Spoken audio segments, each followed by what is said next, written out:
And now it is time for some fantasy football as this beatdown ends out in San Francisco. Geez, everyone thought the second coming of Jesus, Aaron Rodgers, after his ankle injury was going to do something. And man, the Niners win by what, like 19 points? Oh yeah, this is a blowout.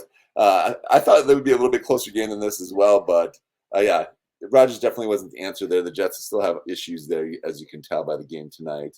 There's only one game though, so same with a lot of other games in the league, which we'll kind of talk about here coming up. You can't really bank everything on just 1 week, so we'll talk. We'll get into some injuries here and some guys we think will bounce back in week 2 as well. Yeah, it's there's some injuries, not too bad, but there's guys that are hopefully going to bounce back. There's been some disappointing people that I might even have to start adding to my bust list. I'm thinking about, but we'll get that far. Why don't you start with our key injuries, Dave? Well, the biggest one to me as well, Jordan Love goes down on the second to last play of the game against the Eagles on that horrible field. Don't even get me started on that. I didn't even want to text you after that. I felt bad for you, Dave. Oh my God. But you know what? It turned out okay. I mean, with the way that knee popped, it looked like the whole year was done. Yes, and I was a little afraid of that too because I have him in several leagues, like 3 or 4 leagues at least. So, but yeah, they said 3 to 6 weeks. I'm thinking 3. I've had the same injury myself. Some people have been back in 2 weeks even. So I'm thinking 2 to 3 weeks for this injury. Depending on the severity. I wrote 3 to 6, but it could be 2. I think you're right because they're even like leaving the door open for this week. I don't know why your backup plan is Malik Willis. And I didn't understand that from before because he's trash and like he's not going to learn. He's not smart. And then now you're looking at Tannehill, which makes it really weird because they're both competing last year on the same team. So that's super weird. I mean, I'd take Tannehill way quicker than him, but Tannehill probably wants a little bit of money. Oh, I'm sure. Yeah, it is a weird situation. I agree. I can't even argue with you on that one actually. But Tannehill is more experienced. I think he is the better quarterback by far, and probably the smarter quarterback, like you said. Willis definitely is more athletic. He can run. He does have a strong arm. I don't know if he can grasp the offense though in this amount of time. He's only been on the roster for a couple weeks. They already said he is starting week 2 though, so we'll see what happens after that. Hopefully, Love does make a quick recovery and is back in time. But I don't want to hold us up on this. I'll get down to the next one. Josh Allen, left hand, non-throwing hand injury. MRIs came back negative, though. They said he is going to start on Thursday. They have a short week as well, so he is going to start this week. And then another one is Puka, actually to go on IR today. The burr sack in his knee. If you looked at anything of the images from last night, his knee was twice the size of his other leg. He might have had some padding underneath that, they said, but did not look good. Oh. It was swelled up after he left the game, and you could see his knee was just considerably more puffed up and bigger than the other knee and other leg. So he's out at least 4 weeks now. He's been put on IR. They say it's a burr sack in his knee, but we'll wait to hear a little bit more though too. So, but it did not look good though. Jake Ferguson, another guy I have on quite a few of my leagues as well. Another injury I did not like to see. Same thing as Aaron Rodgers, MCL. Probably not as severe as Rodgers though either. But with him, how they have to cut for tight ends, they're saying probably 3 to 4 weeks, which I think is more realistic for a position player like that because quarterbacks don't have to cut like wide receivers and tight ends do. Hopefully it is on the shorter end though, like Love, like I was saying for Love, maybe 2 to 3. Best case scenario, maybe week 6 return, but that's what they're projecting right now. Kenny Walker, abdomen, he left the game. Those are kind of tricky as well, but they're saying 1 to 2 weeks for him. He said he was okay, though. Yeah, we'll see. He's kind of a China doll as well. The last year he's all banged up, but he did actually end up playing through most of those injuries last year. So I'm expecting him to play, but they said he can miss a week or 2 possibly. David Njoku, this is another big one. Yeah. All the tight ends are going down for me that I have. He's a high ankle sprain. What's that? Yeah, high ankle sprain. I said I have both. I have Ferguson in a league and Njoku in your Yahoo league. So mine too is what I'm trying to say. It sucks because he was having a pretty good game. He was the only guy having a decent game. Oh yeah, he was only catching anything, and he was the only one doing anything for him. But yeah, he could be out for several weeks. Those high ankle sprains can be really tricky. So maybe even 4 to 6 weeks for that. So we'll see once we get a little more information on that. So you can definitely keep an eye. He's definitely out this week, though, next week for sure. But we'll see if it was the high ankle sprain, like they're saying. Your boy from Chicago actually had a knee injury. Romeo, I'm not sure if I'm saying this right. Dunze? Am I saying it right? Romo Dunze. Yeah, he was like a borderline roster guy. I mean, he was a high pick, but people liked other guys above him because the Bears had 2 receivers ahead of him. But I didn't get a complete report on him. Did you? They said knee injury, and they were purely speculation, but they said that it could be a long-term injury. They're saying so. The MRIs were done tonight, so hopefully tomorrow we'll be able to hear something on him. But it is an injury though, so it's not like it's sounding good right now. Jordan Addison ankle injury as well, possibly a high ankle sprain too. Definitely tricky with the position player, like a wide receiver too. Maybe 3 to 4 weeks, even when they're saying right now. It could be a low ankle sprain, so 1 to 2 weeks if it is that. Jordan But if it's a high ankle sprain, it's going to be even more. So that was another major one. And then actually the biggest one of the night, which was quite a shocker for most people, I thought he was going to play tonight. CMC, he sat with a groin/hamstring injury. So people that did pick up Jordan Mason paid off for over 140 yards and a touchdown tonight. So if you did have him as a handcuff, you're pretty happy, I'm sure. But if you were like some of the people that were playing me this week and didn't have the backup, which I won because of, so I'm okay with that. They didn't have the handcuff and they lost because of it. So that's definitely why you handcuff your players. What did I miss? Do you have any other injuries you got out there? Just, I don't know if you mentioned Ty Johnson from the Bills. No, he hurt it. Yeah, he hurt his knee and he went out. But we don't know a lot about it yet, so he could miss some weeks too. So, yeah, I'm curious about my Bear Roma Dunze. I mean, the Bears do have some receivers at least, but and DJ Moore and Keenan Allen were both banged up in that game too. They were in and out of the game as well, but they said they both should play this next week. So they had minor injuries as well. Okay, 4 minutes ago, just something came out 4 minutes ago from the Chicago came. Roma Dunze suffers a grade 1 knee sprain. So that's best case scenario. Yes. Yeah. So this is the best case scenario for sure. So he could be out just a few weeks. And who knows? But that's good. I'm really happy about that. I drafted him in the Dynasty League and I didn't take him off my taxi squad yet. So I didn't blow that at least. But I want to see a good game from him because Keenan Allen was dropping passes for the Bears. But now that's really, you nailed all the injuries. Let's get into the waiver wire. And I'm not even going to say Jordan Mason because if he's out there, what kind of league are you in? I mean, the backup to CMC, we discussed this already that he was the real backup in our last show. So you better grab Jordan Mason. Dave, what did I say about the tight end from the Ravens for a sleeper, my friend? Isaiah Likely. Holy smokes, was he good? And he took over.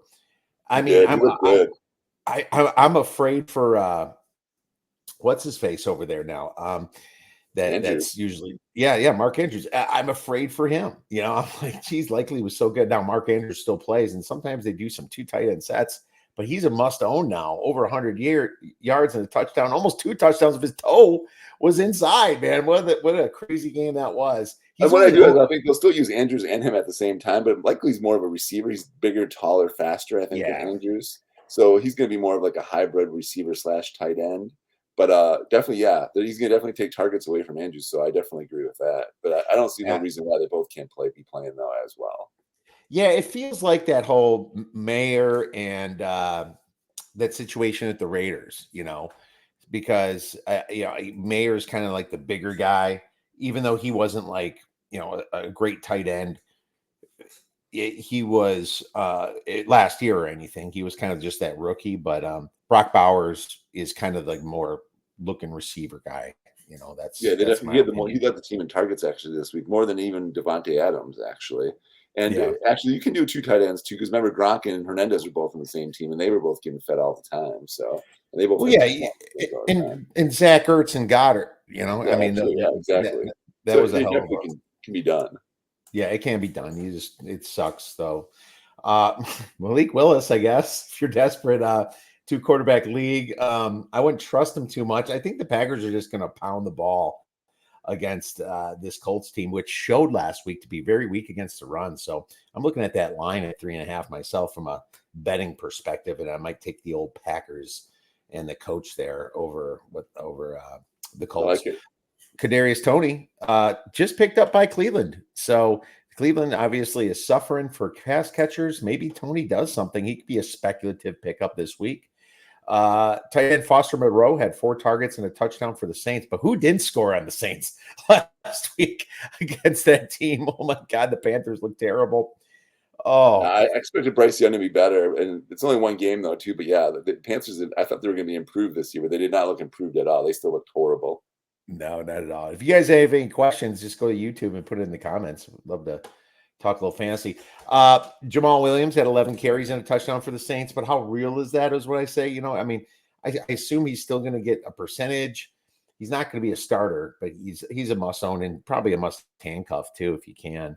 Tyler Lockett had 6 receptions for 77 yards, which was a little surprising. I couldn't believe that he was so used, even with Smith and the Jigba there. So I scratched my head a little bit about that situation. And another situation I'm scratching my head is Bucky Irving because he was really good for Tampa this week. I think he's just going to be a solid number 2 and get 40% of the carries, maybe 30 to 40%. I didn't think it'd be that much this week, but he got some targets and he got some carries. And Rashad White, if he doesn't keep going, they're going to go to the rookie here. Running back Jaleel McLaughlin from Denver had 10 rushing attempts and 5 catches. He did fumble the ball. He didn't do shit with it, by the way. 10 rushing attempts for 27 yards. But the fact that he had so many attempts really makes me scratch my head about Javonte Williams over there. So I'm really worried. Yeah, actually more carries than Javonte Williams too, actually. So yeah, definitely. Yeah, that's what I'm talking about, man. I was frustrated as a Javonte Williams owner in a couple leagues actually. Chiga Kwanku had a touchdown versus the Bears. That was one of the few things the Titans did right. The whole second half, they pretty much said, "Here, take the ball, defense, and win the game and cover the spread." A lot of sharper bettors are pretty upset about that one. Tight end Luke Schoonmaker will be a streamer for a few weeks after the Jordan Ferguson injury, so that's a big one. Wide receiver Demarcus Robinson will benefit now that Puka Nacua misses time. So Nacua, like you mentioned, Dave, is out for a couple weeks or 4 weeks minimum. On IR now. Yeah. Yep. 4 weeks minimum. Tight end Jordan Atkins from the Browns could be one with the Njoku injury. They don't have a lot of pass catchers, so maybe Jordan Atkins can be a good DFS play. You'd be able to buy low on the tight end there and spend on the other guys. Running back Emmanuel Wilson for the Packers, because I think they're just going to be pounding the ball a lot, and they're not going to be able to give it all to Najee. So Emmanuel Wilson I have as a pickup this week. Wide receiver Alan Lazard, he just got a ton of touches from Rodgers this game. I was just watching that. I had to add him right. Yeah, I had to add him right before you got on, Dave. It looks like that favorite receiver is kind of coming back here, his little old Packer days.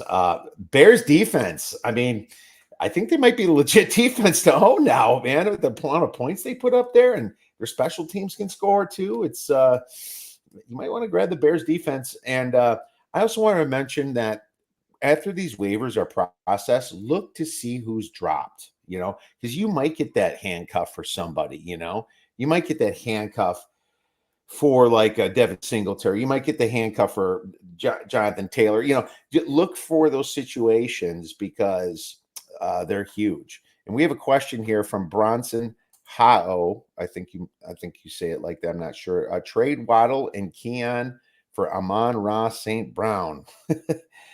What do you think, Dave? Keon Coleman?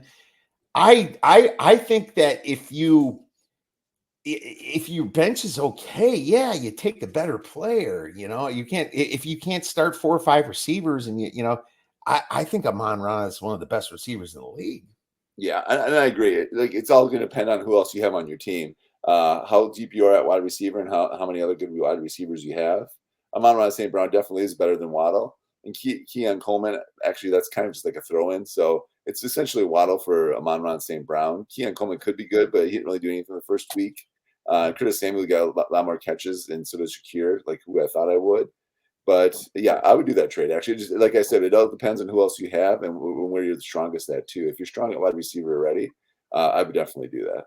Yeah, absolutely. That could tip you off to the top. What do you think about Amon-Ra? Okay, this is from Christian Reyes. What do you think about Amon-Ra and trading it's I'm not sure what he means by this, and taking a trade Amon-Ra for Kyron and DJ Moore. It's funny that Amon-Ra St. Brown is in these conversations right Oh now. yeah, I'm pretty interested. Why would people be wanting to trade him? Actually, he didn't have that bad of a week last week either, and he is a top 5 receiver for sure. But Amon Ron for Kyren Williams and DJ Moore, I would actually do that. I think because depending, like I said, it all depends on who else you have at running back. If you need a running back, yes, I definitely do that deal because DJ Moore is going to be a solid wide receiver too. He is. And DJ Moore with the upside. Yeah, I'm not going to judge Caleb Williams. And for every quarterback drafted number 1 has a bad first week. It's been like that since 2002. The last quarterback to win was David Carr, Derek's brother, in 2002. Wow. That win as a first quarterback pick. So that's how long it's been. So I'm not too worried about DJ Moore's production. Yeah, Kyron Williams. If you need some running backs, I think that actually could be a good trade. But it does suck to lose him on Rock, because both Dave and I are very high on him. Great questions. Thank you. Keep them coming. So, Dave, what did I miss on the waivers? Yeah, let me go in. Derek Carr and Geno Smith, if either one of those guys are out there, they both had good weeks this past week. Geno Smith has a nice matchup this week, actually. Derek Carr does play the Cowboys, though, so I probably would not start him. I just throw him on your bench and see how he does it the next couple weeks. But actually, Geno Smith does have a nice matchup this upcoming week, which we'll get up into in our next section here of our podcast. Sam Darnold actually had a good week, but they play San Francisco, so again, a bad matchup for him. And then, like he said, both Mark Willis, actually, which Kiev already talked about. Tank Bigsby, actually. He actually posted 73 yards rushing on 12 carries, actually. 6.1 yards per attempt. And he actually got quite a few carries, actually, this past week. So maybe a speculative ad, maybe a handcuff as well for if you have ATN. So definitely be looking at that. Alexander Madison actually had a good game for the Raiders. White still got more carries, actually, but Madison was getting more receptions. He was more of the third down back, and he was actually getting some carries as well. So it might not be a clear-cut Zamir White backfield. It might be more of a split backfield is what they're saying now. And it kind of looked like it this past week as well. So Madison actually had a good week. I agree with the Jaleel McLaughlin pick. He had more carries. Like you said, they struggled with the running game a little bit, but that could change in the coming weeks. I like Bucky Irvin as well, which you already talked about. Justice Hill, actually. I liked him. He got a lot of the receiving yards, but Henry didn't get those. And he had a pretty decent week for a backup, actually, for the Ravens this past week. Kobe Parkinson, he actually was the fill-in for Tyler Higbee, and he looked actually pretty good this past week against a pretty good team as well. So I like the Parkinson pickup for if you need a tight end after Ferguson and Njoku injuries. That might go be back to Justice Hill. Go back to Justice Hill. Isn't Mitchell going to come back soon? Not that I know of. I think Mitchell is going to be out the first 4 weeks. I think he was in the PUP list, but even with him back, I think Justice Hill still gets the receptions in that backfield. But Mitchell could eventually take that over. But for the next couple of weeks at least, I think Justice Hill is a nice pickup actually there. Okay, he's going to be. I think he's on IR. Yeah, he's still on the ACL issue. So yeah. Justice Hill's a good streamer for a while, but the question is when Mitchell returns, kind of like one of those Chubb situations. Not as bad as the Chubb situation, but when Mitchell returns, definitely something to think about. Any others, Dave, before we move on? Yeah, and there's 2 other ones. Alex Pierce for the Colts. He had a nice game. Downs should be coming back, but until he does come back, Pierce is a nice streaming option, kind of like a DFS option. And then Greg Dortch. That's one of the guys I want to talk about here now, too. Marvin Harrison Jr., actually, who a lot of guys and people drafted in the first or second round, 1 catch for 4 yards. Dortch actually got all the majority of it. He registered a team high 55 snaps, 36 routes. And then he actually got quite a few targets as well. He had 6 catches, 47 yards. It's not a big time fantasy performance, but he did get a lot of the throws and targets, though, which was kind of shocking, actually. Like I said, I don't think Harrison continues along this road. I think he does bounce back, but that is something to keep an eye on. Like you said, too, Caleb Williams struggled a little bit this week. Another rookie that we thought was going to do better this week struggled a little bit as well. And then likely as well, I had him on my radar. And I had actually the Chargers defense. Guess who they're playing this week? Carolina. So they are definitely the streaming defense of the week this week. Pick them up, start them against Carolina. And Jim Harbaugh's over there. They actually played well this past week. The defense looked actually really good this past week. So them in New England is another one. New England's playing Seattle. So New England, actually, their defense looked really good this past week too. That kind of helped them win the game, kind of like Chicago. I do like Chicago too, but I do like the matchup better for the Chargers playing against that poor Panthers offense. Oh, for sure. Yeah, and Bronson says his other receivers are Chase, Debo, Samuel, Terry McLaurin, Lad McConkey. Looks like, and Mitchell. Yeah, absolutely. You make that trade, then, dude. For I sure. absolutely do. Then you have 3 studs then in Chase, Debo, and then Amon-Ra. That's pretty nice. Yeah, Just that's pretty. Yeah, I would do that in a heartbeat then. I would do that in a heartbeat. All right. I don't know who would offer that. He must be, I don't know, crazy. Maybe he really is lone receiver after that. Non-starters trending up for week 2. Dave, why don't you start? All right. A couple guys I do like this week that I'm going to go with the Raiders. I like Alexander Madison against the Ravens, even though they gave up quite a few points this past week. They did struggle on defense a little bit this past week, so I do like them. I do like J.K. Dobbins. That's a guy we didn't talk about on the pickups. Over 100 yards in a TD. They pretty much evenly split that backfield, but Dobbins is more explosive and he looks healthy, actually. I think he's more owned in a lot of leagues, though, probably 70% at least. That's why I didn't say him. But he still might not have started trending up, though, because a lot of people weren't starting him this past week. Yep. So definitely he still is. That's why we didn't talk about him for the pickups. That's why I didn't mention him either. But definitely a guy I like trending up against that poor Panthers D. So I like him this week for that reason. I like Emmanuel Wilson against the Colts. And Jacobs, you're already starting, but Emmanuel Wilson could run roughshod over that poor Colts defense like we were just talking about. I like that matchup as well. I like Brock Purdy against the Vikings. Even though they won this past week, I don't think their secondary is still that good. I like Purdy against this week. Some people are probably starting him already, though, but he's definitely – and I like Jordan Mason if CMC's out again this week. Mason had a monster game this week against a good Jets defense, actually. They're supposed to be good. So I really like Jordan Mason again next week if CMC is out. Definitely a streamer that I'm streaming next week. Ramad Stevenson, I don't know how many people were starting him this past week, but he had a monster game as well. I like him against that poor Seattle defense. I don't think their defense is that good. So definitely starting him this week. Jaden Daniels, he's one of the rookies that actually shined this week. Him and Brian Thomas Jr. There are 2 guys I like this week. They're definitely trending up for me this week after their performances last week. And then another guy that I like actually is Caleb Williams against the Texans. Even though I like the Texans defense a lot, I think he bounces back this week and has a good game this week. No, I agree with all that. Christian Reyes, what about Amon-Ra for Mixon and Debo? And I like Mixon a ton, of course. If you need a running back, that's a great trade. I think Mixon is. It just depends upon your league. If it's a half-point PPR or less, for sure. Plus Mixon does catch passes anyway. Yeah, Mixon's massive for the Texans. I like that too. You're getting 2 solid players, and Debo had a great game tonight too. So it's kind of. And they actually did feed Debo the ball a lot actually as a running back this week, which they hadn't done in the past with McCaffrey. So if McCaffrey's out again, Debo could have actually a really big game next week because he had 8 or 9 carries tonight actually in this game. I don't know what he ended with, but when I last looked, he had at least 8 carries from running back position. So that's something you got to think about too. So Debo, I like that trade as well. My non-starters, Lad McConkey against Carolina for all the reasons Dave said about that. So I like Lad McConkey. Tyler Lockett could be big against them as well, or against the Panthers. I think that Tyler Lockett also has a big game coming up. And who are they playing again? The Seattle's play Patriots. I wrote Panthers. I meant Patriots. Yeah, the Patriots are a little fugazi in my opinion. The Bengals always start bad. So I think they could just get drubbed next week. Isaiah Likely, obviously, he's massive.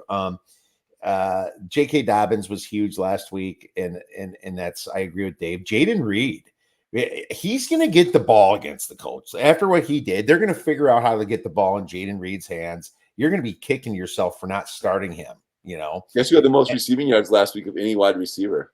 Was it him? Jaden Reed. Was it Jaden Reed? Okay. Receiving yards, led all the receivers last week in receiving yards. And that's why I'm using him this week because he might be a starter already by the time he gets over there. So how about Worthy for Kansas City? Holy cow, does he look good? But you got to remember that one of those TDs was on a broken play though too. So, but they're definitely, I agree. The running play, that was a nice play, and he looked really good on that. But they're not going to use him as much as they did last week, and he's not going to get TDs like that every week either. That was a blown coverage. He gave up on Worthy and let him go because he thought he had safety help, and he was wide open. So I do like Worthy as well, but don't bank on him getting 2 TDs a week or even a TD a week. They did use him, but the usage for him is still not going to be that Dude, he's high. the next coming of Tyreek Hill, man. What are you talking about, Dave? We'll see about that. We'll see. Like I said, 1 week, you can't judge a lot of things. Like Marvin Harrison Jr., Caleb Williams, some of the rookies we thought were going to be good. But some of the ones we didn't really think about, like Jaden Daniels and Brian Thomas Jr., they had good games. So we got to wait a couple weeks before we really can All determine. right. Running back Jalen Warren against the Broncos I is like going that to one, toast that actually. horrible run D. That run D was just pathetic last week. Tight end Pat Fryermuth versus the Broncos too. I think he has a big game. Quarterback Jaden Daniels against the Giants. Now he might not be able to throw the ball well, but I mean he made Sam Darnold look like an all-star last week. Jaden Daniels also can run, so I'm not too worried. He's going to get a tutty or so just by running it in. Daniel Jones even might have a comeback. What a terrible performance, but that's kind of when you pick these guys up in streamers. I don't have the balls to start them unless I'm quarterback desperate, but a 2-quarterback league, I'd probably start him. Wide receiver Luke McCaffrey versus the Giants. I think that he's their slot receiver now for the Redskins, I think, for the Commanders. He started this past week. I'm really glad I drafted him late in our dynasty league, Dave. So that was a solid pick. I was definitely looking at taking, but you beat me to it. Nice. That's music to my ears when you say that. Malik Neighbors versus at the Commanders, definitely. Kirk Cousins at the Eagles should be interesting. I think he's going to have a good game. He had a horrible game last week, but the Eagles' pass defense is quite bad. And Jordan Love, before he got injured, was just slicing them up. And running back Justice Hill against the Raiders, I agree, Dave. Justice Hill is going to be possibly a good play because they're not going to want to run out their big running back Henry. I think Justice Hill is going to get plenty of touches this week. Let's move on to Bus. I have a few of them for sure. Quarterback Sam Darnold versus the 49ers. I think he had his day, and I think the Niners are going to go over there and spank him. Sorry, I'm not starting Sam Darnold. Aaron Jones versus the 49ers too. I'm a little worried about Aaron Jones. Quarterback Derek Carr at the Cowboys.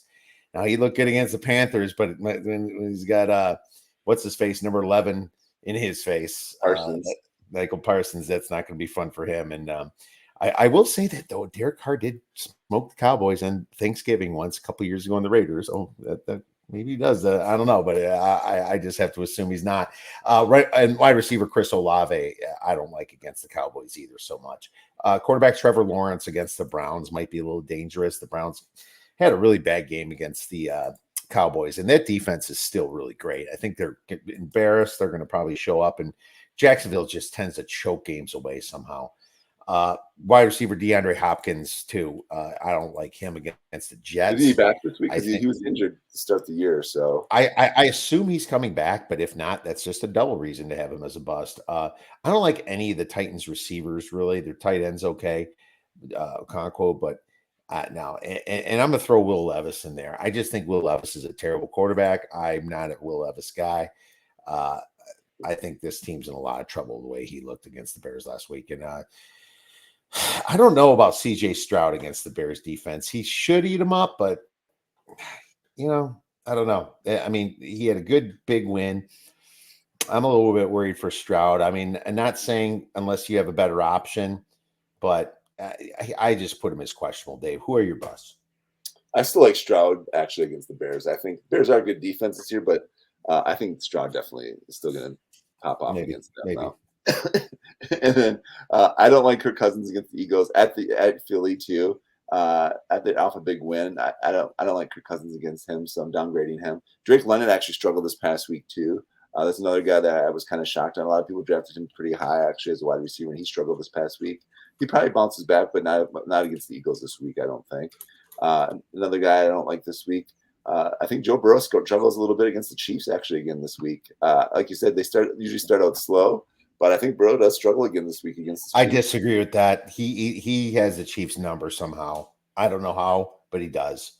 And I think at Kansas City though too, so you got to think about that too. But yeah, he does actually always play well against them. But I don't know. He just didn't look good last week. The whole offense kind of was out of rhythm with T. Higgins out too.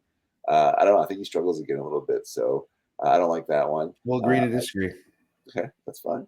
Same with Stroud. I agree to disagree on that one too. Fair enough, buddy. Another one that I think struggles again this week, your boy Mostert. I don't think he does well again this week against the Bills. Even though they're missing a lot of guys on the Bills D, I think they still hold him in check. But I think Dolphins definitely look better this week, and Tua looked good last week actually. So I'm not downgrading him, but I think Mostert kind of looked a little lost last week, and he kind of struggled a little bit last week. I agree with you on the Minnesota against Frisco. I'm definitely downgrading Darnold and Aaron Jones against that tough 49ers D. Same with the Jaguars. I don't like them against the tough Cleveland D. I think they bounce back this week. Deshaun Watson, he still didn't look good. I'm just not sold on Watson still, though. I'm not downgrading him, but I'm not very high on him. I'm still not starting him in any league if you have him. Lawrence and Etienne, I'm definitely downgrading them against that tough Cleveland defense. And then I don't know what to think about the Cowboys against the Saints. That's a tough game, so I'm staying away from that one actually, though. And then another one that I don't like either is the Titans. I agree with the Will Levis. I don't like him against them. I think Ridley still gets his against them, but Pollard probably is going to be a little tougher running against that tough Jets defense too. I don't like that. Broncos, I don't like Bo Nix, or you're probably not starting him, but I don't like Javonte Williams against Pittsburgh. They have a good defense, actually. I don't like that matchup either. And that's some of the guys I don't like. Another guy I forgot to mention, too, Dalton Kincaid. I got him a bunch of my leagues, too. I thought he was going to have a big week this past week. He's another guy who struggled. I think he bounces back against the Dolphins secondary as well this week. Okay. Good stuff. Malik Neighbors and Najee Harris, or Stephon Diggs and Gus Edwards. I guess I don't know why you have to mix it up, but the truth is I like Malik Neighbors and Najee Harris a lot more than both of those guys. Stephon Diggs is great, but they have too many pass catchers in Houston, in my opinion. Diggs had 2 TDs this week, and it seems like he's the go-to for Stroud, though. So I don't know. The matchup for Neighbors. Okay, I understand that, and I just want Najee Harris over Gus Edwards. That's the big one for me. Are they talking to start this week, or what are they talking? He didn't elaborate, but I would assume that it's to start this week, and I would say Najee Harris against Denver. Denver they got ran up the gut last week. It was bad, and their run defense is so bad, and that's why I couldn't use Najee as my trending up because he's a starter. But I think that Jalen Warren is going to be great too. So, but I also think Najee's going to be great. And Malik Neighbors has an easy matchup against the Washington Commanders. Stephon Diggs is and Diggs is against the Bears. So okay, I'll Dave, you talked me into thinking that Diggs and Neighbors are pretty close, but I will definitely take Harris over Gus Edwards because I don't know what Harbaugh's going to do, and I know Carolina's going to stack the box at least and try to stop the run. So. And I agree with you too. Warren only got 3 carries last week, and Najee Harris got all the majority of carries last week. So I definitely like this too, just for the fact that Gus Edwards is sharing with Dobbins, and Dobbins does look like the more explosive back right now. And they were sharing carries actually pretty evenly last week. So I'm definitely going the Neighbors and Najee Harris route too as well. But don't forget about Diggs though, because maybe you start Diggs and Najee Harris if you can, or if this is a trade, then that's a whole different scenario. But I'm going Harrison Diggs, actually, is who I'm starting probably. Yeah, Dobbins had 10 rushes. Gus Edwards had 11. But, I mean, Dobbins had that big explosive play, like you said, Dave. And Gus Edwards was 2.4 yards per carry. Right. That's pretty bad. And then you had Demario Davis, 2 carries for 9 yards. They're using a lot of backs there. Yeah, I got to go with Najee Harris there for sure. And but I would say that you could start Neighbors or Diggs. That's kind of a coin flip. Yeah, I would agree. I'd probably lean Diggs just for the fact that he's always going to whine and want to get the ball. So, he's going to have to get the ball. So, and Stroud looked his way quite a few times this past week too. So, nasty sleeper time. Nasty sleeper. Who wants to go first, me or you? Go ahead. I don't think you're going to pick my guy. Well, I'm taking Likely because that's the only time I can take him, and I already mentioned him. Likely is a starter now. So is he a nasty sleeper? I don't know. I guess you drafted tight ends, you didn't expect you're going to start Likely, but no, he's ready to start immediately. A lot of times after week 1, I get a little bit like, well, that could be out of the ordinary. No, Likely proved it last last year, I should say, that he was kind of good. And now he really outshowed Mark Andrews. And they both will play. But I'm still going with Likely against this terrible Raiders defense. And man, what a bonehead of a coach that punted the ball on 4th and 1 at the 41, down 6 in the middle of the 4th quarter. That just blows my mind, Dave. Who's your nasty sleeper? Well, just actually something that blew my mind, and it just kind of just reinforces what we said about Will Levis actually too. Brian Callahan said they would have won that game if they would have punted every 1st and 10 and just let their defense play the game. So that tells you something about their quarterback when they say that. So it's just like, whew, that's not Well, too big of a vote of confidence for Will Levis there. So, but my D nasty sleeper is going to be. I'm going with J.K. Dobbins. I like him. He's healthy. He's looking good. He's okay. explosive. I like him against the poor Panthers D too. Even if they do split carries, I think he's still going to get 75 to 80 yards and maybe a touchdown. So definitely start him this week. He's going to be my D nasty sleeper for this week. I love it. I agree. J.K. Dobbins is going to have a monster game, in my opinion. And he's got just the perfect matchup, obviously, against the Panthers. They're just going to pound through that line, that defensive line that can't stop anybody. Anything else, Dave? Or should we wrap it up? I'm gonna be at the Packer game this week, so I'll be there watching Malik Willis start action instead of Jordan Love, which I'm kind of sad about. Season opener, so definitely hope Malik Willis actually shows up. So everyone, make sure you check those injuries too. All the injuries we talked about and potential injuries. Make sure you check all those before you set your lineups this week. And good luck, everyone. Yeah, best of luck, everyone. And thank you, Dave, for coming on once again. Quick recap. I'm going to take Colorado State plus 7.5 for my free play of the day. And if you have any questions for the show, please tweet us at the Oddsbreakers, emails at info@theoddsbreakers.com. Have a great rest of your week and go get some winners.